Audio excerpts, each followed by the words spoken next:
भेदभाव किसने खत्म किया? संविधान ने खत्म किया। आज हमारा ये कहना है कि हमारी दिल्ली विश्वविद्यालय के जो कॉलेज हैं, जो कोएड कॉलेज है, लड़के लड़कियां इकट्ठी पढ़ती है, उसमें भी हमने महिलाओं के लिए आरक्षित की है। क्या की है? अगर लड़की को लगता है कि मुझे गर्ल्स कॉलेज नहीं जाना है, मुझे लड़कों वाले कॉलेज में बराबरी में पढ़ना है, तो वहां पर हमने क्या किया? आरक्षण किया। हमारे बहुत से दिल्ली विश्वविद्यालय के कॉलेज में लड़कियों के लिए आरक्षण है। आज यहाँ पर राहुल गांधी जी का मांग है, आपसे मैं कह रही हूँ, जातिगत जनगणना होनी चाहिए। आप मुझे बताओ, इस देश में हम कहते हैं गिनती करो, ये गिनती होनी चाहिए या नहीं? होनी चाहिए। गिनती होगी तो क्या पता लगा?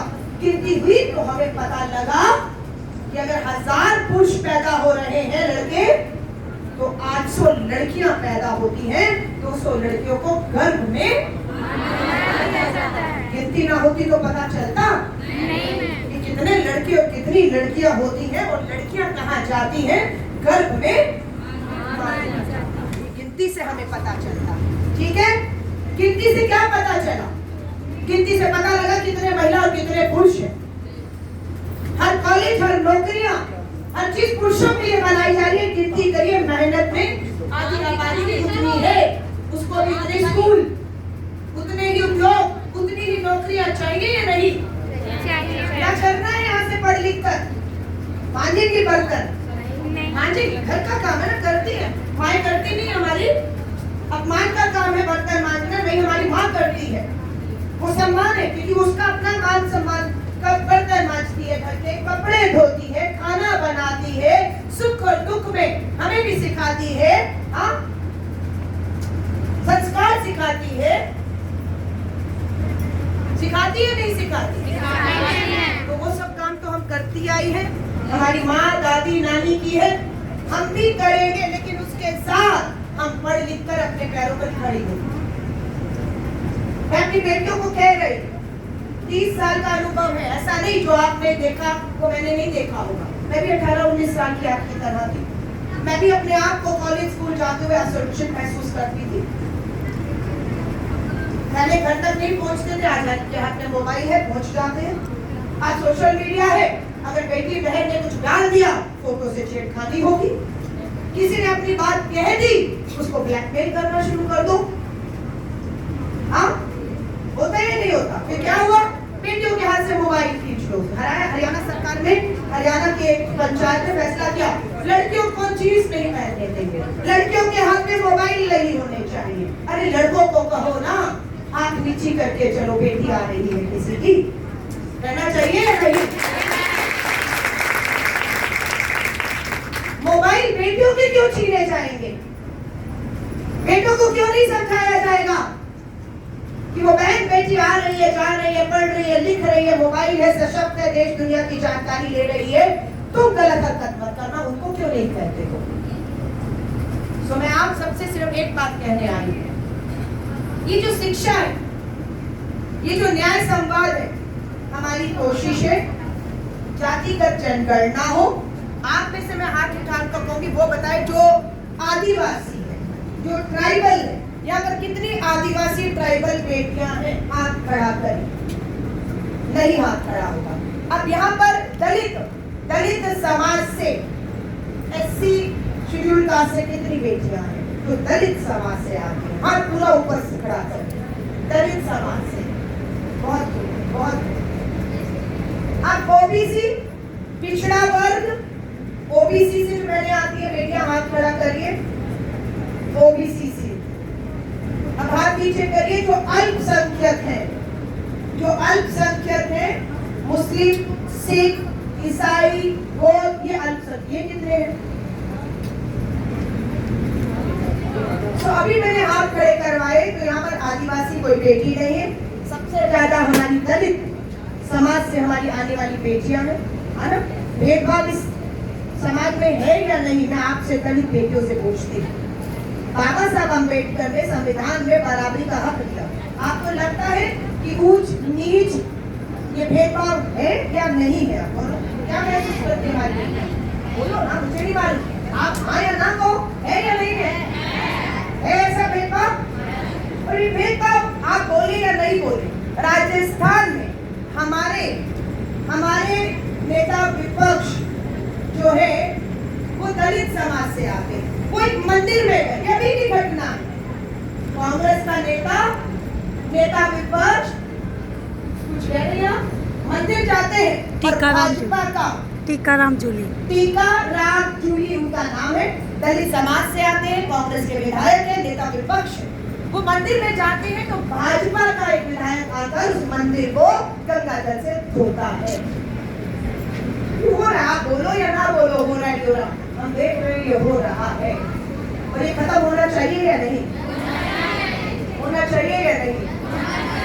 और ये कैसे होगा? संविधान के रास्ते से।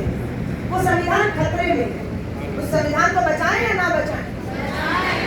इस संविधान ने हमें 18 साल में लड़कियों को, बेटियों को, बहनों को वोट का अधिकार दिया। हमें वोट का अधिकार नहीं था। अरे अकल नहीं है इनको, इनके फैसला लेने की अकल नहीं है, वोट का अधिकार नहीं होना चाहिए। हमें वोट का अधिकार नहीं था जब देश आजाद हुआ। बाबा साहब अम्बेडकर ने संविधान लेकर देखा नहीं, महिला और पुरुषों को बराबरी का वोट का अधिकार होकर हमें मिला। फिर राजीव गांधी जी आए, सबसे देश के युवा प्रधानमंत्री राजीव गांधी।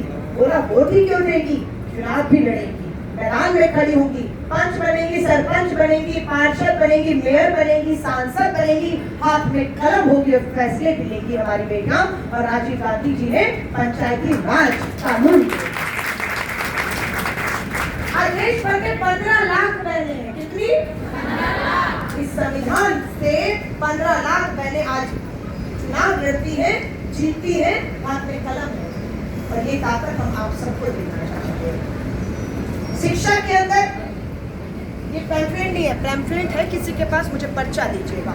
मैंने कहा था पर्चा बांटिएगा। उस पर्चे को आकर देविका जी जिम्मेदारी, प्लीज उस पर्चे को भाई आपको गगन जी पहुंचाना है।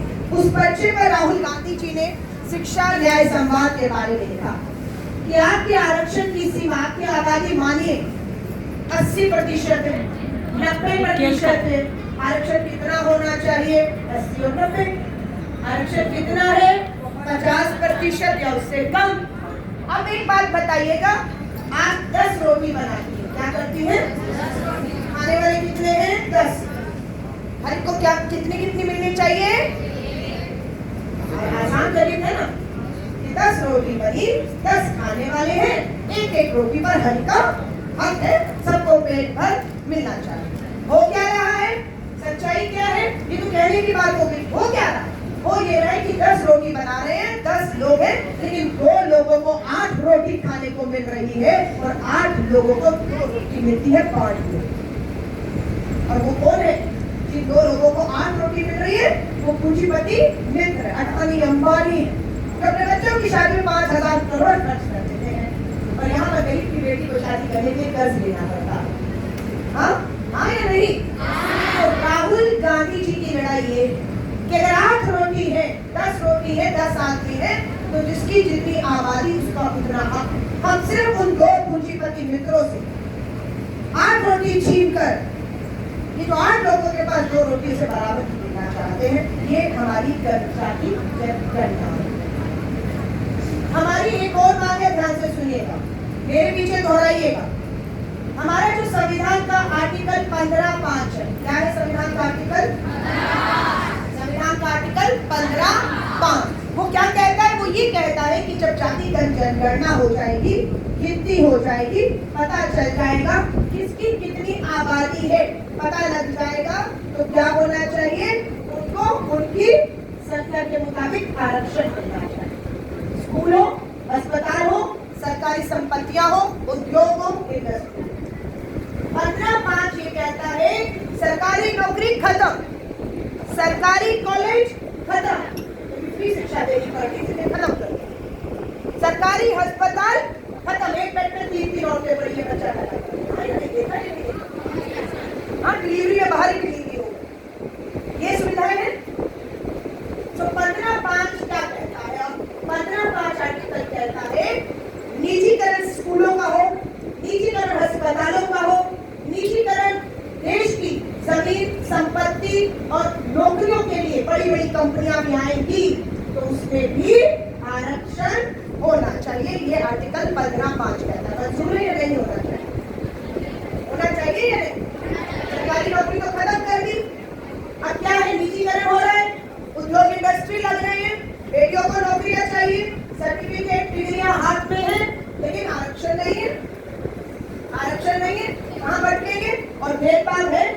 भेदभाव है? हाँ, कि एक ही जाति, एक ही धर्म, एक ही तरह के लोगों को बढ़ाएंगे आप पूंजीपतियों पर, बाकी कहाँ जाएंगे? साफ है। तो इन मुद्दों पर आपसे मिलने आई हूँ। खुशी है कि आपने मुझे अपने मोबाइल में कैद किया है। मैंने आपकी बात की, मैंने अपने नेता राहुल गांधी जी की बात की कि शिक्षा न्याय संवाद के बाद हम अगला संवाद करेंगे नारी न्याय संवाद। अगला क्या होगा?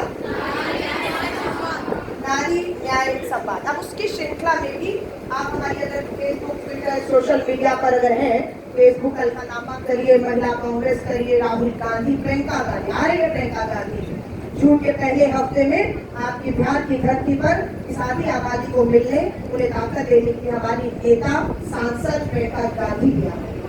हम सबका सिर्फ एक मकसद है, आपको ताकत देना। आपके अंदर जो हिम्मत है, जो कहीं ना कहीं डगमगाती है फैसले में, उसको घर जाके है। इतना तो कह सकती हूँ घर जाकर कि माँ, पिताजी, भाई, मैं भी बड़ी हो गई, मैं भी पढ़ लिख रही, जो भी बात हो, फैसले हो, मुझे भी एक सम्मान दे दो, बस बुलाकर बिठा दिया करो। ये मत कर तो जा जाकर अपना काम कर, मुझे क्या पता? मुझे सब पता, मैं पढ़ लिख रही हूँ, मैं देश दुनिया में जा रही हूँ, मैं जागरूक हूँ, बस मुझे सम्मान दे दो। अगर पिता के घर में सम्मान मिलेगा तो ससुराल में भी सम्मान मिलेगा। हाँ या नहीं? बहुत सी लड़कियों के सपने यही करने के लिए बस शादी करती है, बच्चे कर रहे हैं, अच्छा कपड़ा, अच्छा गहना, थोड़े दिन ठीक है, और जिंदगी बहुत लंबी है, जिंदगी बहुत लंबी है। मुझे मालूम है, जैसे इस बेटी को मैंने देखा, प्रेशर दबाव होता होगा आपके ऊपर। हाँ, भैया हो गई 18-19 की, माहौल अच्छा समाज का नहीं है, बेटी है, जवान हो गई है, चिंता हो रही है, रिश्तेदार, गांव वाले भी परेशान करते हैं माँ बाप को, रिश्ते लेकर आते हैं, मंजूर हो ना हो, समाज के दबाव में, रिश्तेदारों के दबाव में, बीच पढ़ाई शिक्षा छोड़कर उन्हें शादी में मजबूर होना पड़ता, पढ़ाई छूट जाती। और कोई बड़ी बात नहीं मालूम ना आगे जाकर जिंदगी क्या होगी, मोहताज हो जाएंगे।